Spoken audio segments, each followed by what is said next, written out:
பீச்சில் நடந்து போயிட்டுருக்கும்போது மோட்டுக்கு ஒரு லாக்கெட் கிடைக்கிது. அந்த லாக்கெட்டை கழுத்தில் போட்டு மோட்டு வேகமாக ஓடுறான். வேகமாக ஓடி போய் மோட்டு தன்னோட வீட்டு கதவை தொடுறான். கதவு தங்கமாக மாறிடுது. ஆச்சரியமான மோட்டு வேகமாக தன்னோட வீடு போய்ட்டு பானையை தொடுறான். பானையும் தங்கமாக மாறிடுது.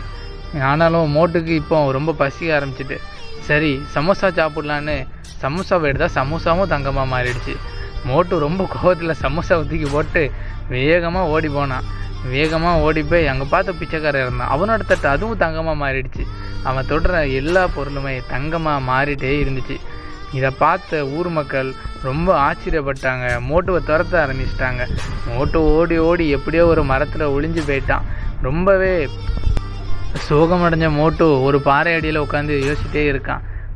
இது நமக்கு தேவையே இல்லை அப்படின்னு சொல்லிட்டு தூக்கி போடுறான். தூக்கி போட்டு நடந்து போனால் ஒரு கல் இருந்து அதிசய கல்.